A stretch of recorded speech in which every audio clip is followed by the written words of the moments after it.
Radio PEA. Es un programa del Observatorio de Política Exterior Argentina, Escuela de Relaciones Internacionales de la Universidad Nacional de Rosario. Bueno, Silvia, en este programa sobre diplomacia cultural y proyección cultural argentina, nos gustaría preguntarte primero, ¿qué son las industrias de la lengua? Las industrias de la lengua están, digamos, como dentro de lo que se conoce como industrias culturales o industrias creativas. Y hay diversos sectores. Por un lado están los servicios lingüísticos que tienen que ver con la planificación lingüística, servicios lexicográficos, de documentación, terminología y lo que tiene que ver con intraducción y extraducción. Intraducción sería todo aquello que entra al país y debe traducirse, y extraducción es la venta de derechos hacia otras lenguas, ¿no? Después está todo lo que tiene que ver con tecnologías de la lengua, memorias de traducción, traducción automática, software de subtitulado, software para el conteo de palabras, software de voice to text, ¿no? Todo lo que es audio a texto. Después está también todo el área de la enseñanza de lenguas extranjeras, y también, bueno, por supuesto en nuestro caso, la enseñanza del español como lengua extranjera y todo el desarrollo del sector editorial que acompaña a la promoción de las lenguas extranjeras, ¿no? Como libros, cuadernillos, novelas adaptadas, todo material audiovisual. En otra época eran magazine, después fueron cassettes, después fueron CD, DVD, y ahora, bueno, plataformas inclusive digitales, ¿no? Pero digamos, todo lo que es el sector audiovisual acompaña, por supuesto, al sector editorial. Y después el sector audiovisual en sí mismo, que tiene que ver con el subtitulado para sordos y closed captioning, el doblaje de videojuegos, accesibilidad, que tiene que ver con la audiodescripción, también rehablado, que viene del inglés de re-speaking, también la traducción de videos, de tutoriales, de guiones, y la transcripción en general de archivos de audio a video. Un punto que nos parecía interesante charlar con vos, ya que nuestro programa anterior fue sobre internacionalización de la educación, es un poco que nos comentes algunas experiencias particulares que hayas tenido en la que veas que se vincula el fomento a la exportación de servicios culturales y justamente las iniciativas de internacionalización de la educación en el caso de Argentina, ¿no? Bueno, te cuento, cuando yo trabajé en Edu Argentina como directora de contenidos, eso fue 2009 a 2011, lo que organizábamos eran misiones inversas. Invitábamos a referentes y a directores de relaciones internacionales de universidades de Brasil y de universidades de Estados Unidos a que visitaran la Argentina durante 7 días. Venían con todos los gastos pagos de pasaje, de traslados, de alojamiento, de comidas, de city tours y, bueno, de participar, por supuesto, en las rondas de trabajo, comidas, visitas a las universidades. Se hacía como una preselección, hacíamos como mucha investigación, se seleccionaban referentes a los que se los invitaba, y si decidían venir, fenómenos; si no decidían, no podían por fechas o disponibilidad, bueno, pasábamos como a otras instancias, en general a otras personas. En general venían entre 10 y 12 invitados y estaban literalmente 7 días en una agenda muy, muy intensa. En cuanto a la Argentina, nosotros difundíamos esta actividad entre universidades y escuelas de idiomas, y entonces los de la Argentina pagaban un canon por participar de esas rondas de trabajo, ¿no? En general era un día entero o un día y medio, y cada, digamos, contraparte argentina tenía reuniones de 20 minutos. O sea que, bueno, tenían la posibilidad de contar cuáles eran sus programas de español como lengua extranjera, en todo lo que tiene que ver, por supuesto, con la movilidad internacional de estudiantes desde Brasil y desde Estados Unidos hacia la Argentina. Nosotros para lograr realizar estas actividades teníamos, digamos, apoyo, tuvimos en las 9 misiones que organizamos, apoyo en su momento, bueno, del gobierno de la Ciudad de Buenos Aires a través de la Dirección de Comercio Exterior. Después también trabajamos con Bariloche y trabajamos con Santa Fe y con Rosario. En ese caso lo que hacíamos era que los invitados venían una parte de la semana a Buenos Aires y, por ejemplo, la otra parte a Rosario y a Santa Fe, o una parte a Buenos Aires y la otra parte del viaje era en Bariloche. Y así, digamos, se fueron organizando estas 9 misiones inversas. También lo que hacíamos para darle contenido, digamos, como potente, hacíamos mesas redondas y vinieron muchísimos referentes de diferentes, o sea, espacios, ¿no? Desde las universidades públicas hasta, digamos, en su momento el ministro Cabrera, representantes de la Embajada de Brasil y de Estados Unidos. O sea que, bueno, fueron actividades realmente muy intensas y en algunas ocasiones recuerdo que llegaron a participar hasta 30 y pico de universidades argentinas, o sea, de referentes de Argentina. Había un programa impreso donde aparecía la ficha de cada visitante y bueno, y entonces esos 20 minutos que tenían de derecho a reunión era el momento en que podían contar bien de qué se trataban los programas. Después además estaba el almuerzo, ¿no? Del primer día y a veces también del segundo día, la cena de camaradería, entonces había como momentos sociales y bueno, las pausas, café y demás, donde podían interactuar también y seguir como ampliando la oferta que cada uno tenía para compartir con las contrapartes, ¿no? Después, por otro lado, ¿qué más respecto de la promoción de los programas de español como lengua extranjera? Bueno, después en 2 oportunidades fuimos a 2 ferias internacionales. En realidad era una feria congreso, ACFU, que es el congreso de profesores de lenguas extranjeras más importante que hay en Estados Unidos. Por supuesto que la mayoría eran profesores de español, entonces nosotros estábamos en una especie de stand colectivo. En una oportunidad lo organizamos directamente desde EDU Argentina y en otra oportunidad fue el IMPROTUR, el Instituto Nacional de Promoción Turística, quien organizó el stand, y nosotros, digamos, tanto Pablo como yo, que era mi socio, fuimos coordinando a 2 grupos exportadores que empezaron a funcionar en el programa de grupos exportadores de la Fundación ICBC y de la Agencia Argentina de Inversiones, que en realidad en ese momento era la Fundación Exportar y era el Standard Bank, ¿no? Bueno, por lo que nos comentás, vemos que las industrias creativas y específicamente las industrias de la lengua, además de vincularse con aspectos de la educación o políticas educativas, también se vinculan con aspectos del fomento de nuestro comercio exterior. Y en ese sentido te queríamos preguntar si tuviste experiencias particulares de esfuerzos colectivos para fomentar ese comercio exterior y ese trabajo profesional en nuestro país. En 2011-2012 coordiné un grupo, como mencioné antes, de universidades y de instituciones que tenían programas de español como lengua extranjera. Entonces mi grupo se llamaba CONADE, Conglomerado Argentina Destino Educativo, y eso fue un proyecto que llevamos adelante durante 2 años en el marco del programa de grupos exportadores, y después 2017-2008 coordiné otro grupo que se llamaba AV Cluster, que era un grupo exportador de 6 empresas que exportan servicios de traducción audiovisual. El tema de la exportación de servicios, por lo menos mi experiencia, tanto cuando era Fundación Exportar y cuando fue después mutada a Agencia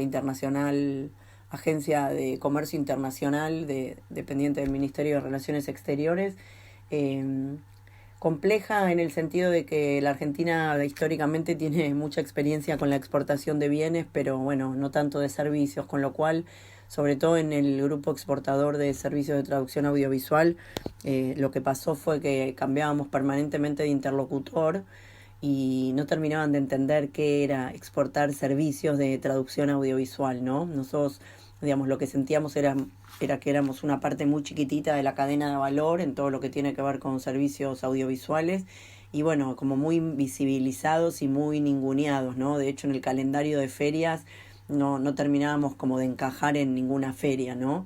Entonces, bueno, fueron como experiencias interesantes a nivel humano y a nivel de crecimiento y fortalecimiento de las empresas y de las instituciones y la sinergia y demás, pero fue como difícil concretar y continuar, digamos, los grupos porque no había como un contexto interno de apoyo real y concreto a lo que tiene que ver con grupos exportadores de servicios. Cuando estábamos preparando el programa, se nos ocurrió que quizás se pueden analizar las vinculaciones entre las industrias de la lengua y la política exterior argentina desde dos ángulos diferentes. Por un lado, lo que estuvimos charlando respecto al comercio exterior y la exportación de servicios, el fomento de esa exportación y esa internacionalización de los profesionales argentinos. Y por otro lado, pensábamos un poco en lo que tiene que ver con algo que vos trabajás en distintas exposiciones y que es la soberanía lingüística, en la defensa de nuestra variedad del español y la defensa de el trabajo y las creaciones en nuestra lengua y en nuestra variedad lingüística. Y en ese sentido te queríamos preguntar qué opinas sobre esto en el caso argentino y cómo eso se puede proyectar o de hecho se proyecta a nivel internacional.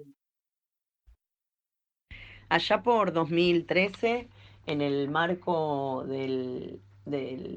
la Biblioteca Nacional, se realizó una especie de proyecto que se llamó Por una soberanía idiomática, en el que escritores, intelectuales y académicos planteaban la necesidad perentoria de establecer una corriente de acción latinoamericana que recoja la pregunta por la soberanía lingüística como pregunta crucial de la época, ¿no? Entonces, lo que se propuso fue la creación de un Instituto Borges, sería como el Instituto Cervantes de España, y la apertura de un foro de debate en el Museo del Libro y de la Lengua. Y una de las cosas que se plantearon allí, esto fue allá por septiembre de 2013, y la verdad que no trascendió más allá de ese momento, ¿no? Lo que se planteaban es que las instituciones de la lengua son globalizadoras cuando piensan el mercado y monárquicas cuando tratan la norma. Entonces toda esta cuestión de la noción pluricéntrica, entendida en sentido estricto, quedaba, digamos, cabalmente desmentida.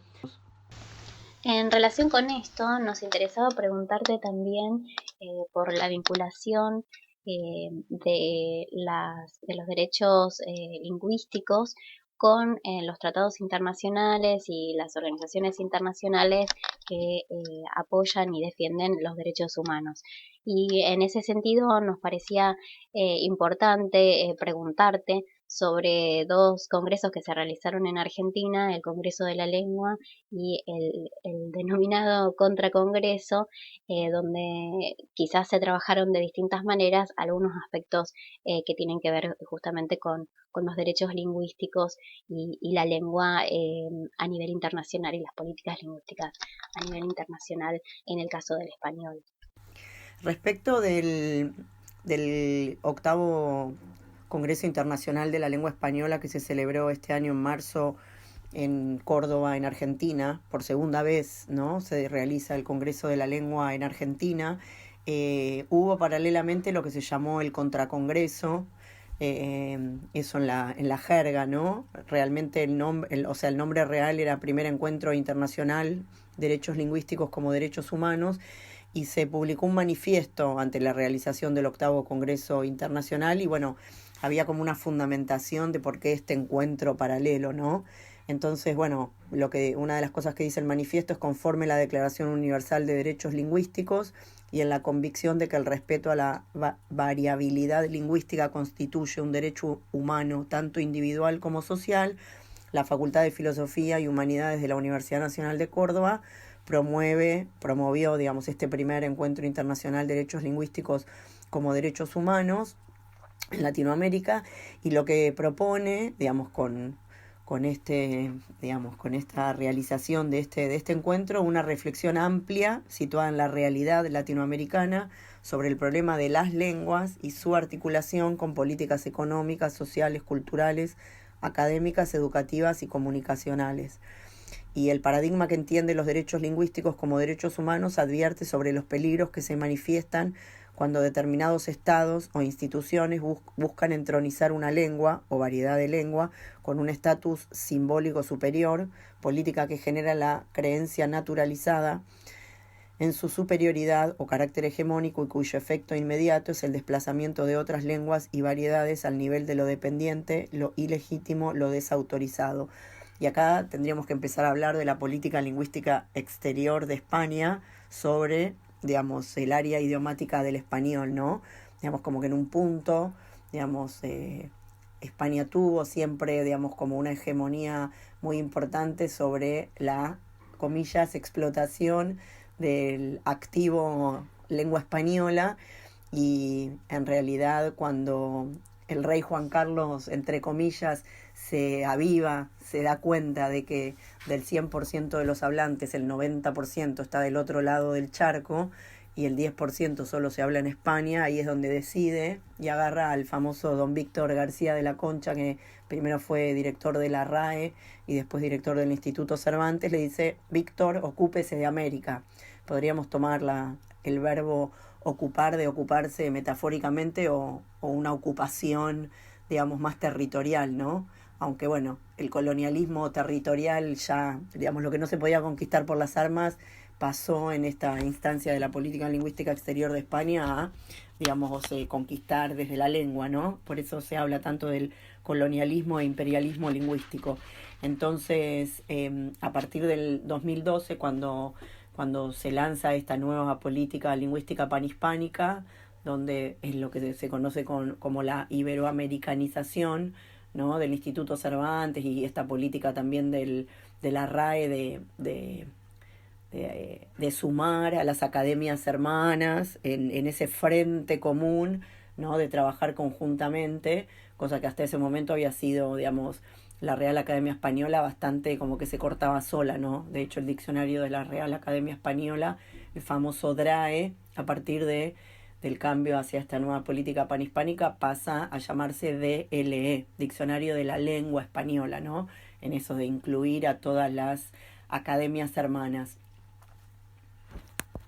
La política lingüística exterior de España tiene como 3 instituciones principales, que son la Real Academia Española, la Asociación de Academias de la Lengua, la ASALE, que reúne hoy en día 23 academias, y el Instituto Cervantes. El Instituto Cervantes, creado a partir de 1991 en el contexto de integrarse a la Comunidad Económica Europea. Una cosa que también quería destacar es que cambia el lema, cuando hablamos de la nueva política panhispánica, cambia el lema de la RAE, que era limpia, fija y da esplendor, a unidad en la diversidad. O sea, ese cambio de política, ese digamos, nueva política panhispánica va también de la mano de este nuevo lema de la RAE, unidad en la diversidad. Digamos, la clara política lingüística por parte de la corona española va de la mano no solo de estas 3 instituciones que acabo de nombrar, sino también de fuertes empresas multinacionales con capitales muy potentes, como el Banco Santander, como Telefónica, como el BBVA, como Repsol, como la Agencia F. La Agencia F, bueno, como ícono de la bajada de línea sobre digamos, el ámbito de la comunicación y del periodismo. De hecho, digamos, hubo un referente de Telefónica que expuso en el 8º Congreso Internacional de la Lengua Española, ¿no? O sea que Telefónica es una pata muy importante. El BBVA, bueno, los boletines de comunicaciones sobre qué se dice, qué no se dice, qué se acepta, qué no se acepta, cómo se toman ciertas palabras, digamos, conflictivas, ¿no? Y el Banco Santander, por ejemplo, que fue quien financió con 4 millones de euros el observatorio que se instaló en la Universidad de Harvard, que sería como la sede del Instituto Cervantes, en la sede de Boston, en la universidad más icónica, más antigua y más emblemática y más prestigiosa de los Estados Unidos, ¿no? Bueno, nos hablaste un poco de la política exterior española en torno a las industrias de la lengua y a las industrias culturales en general. Y entonces te queríamos preguntar, a partir de tu experiencia, si consideras que existe una especie de diplomacia lingüística o una diplomacia cultural enfocada, digamos, en las industrias de la lengua en Argentina. Mirá, yo lo que creo es que las iniciativas son aisladas, que no están bajo el paraguas de política lingüística, ¿no? Porque de hecho, por ejemplo, España, dentro de su video institucional de la marca España, habla del español. Sin embargo, Argentina en su marca España no habla del español, ¿no? Entonces me parece que por un lado está justamente todo lo que tiene que ver con la movilidad internacional de estudiantes y la promoción de los programas de español como lengua extranjera, que eso tiene que ver con lo que conocemos como turismo idiomático, turismo académico.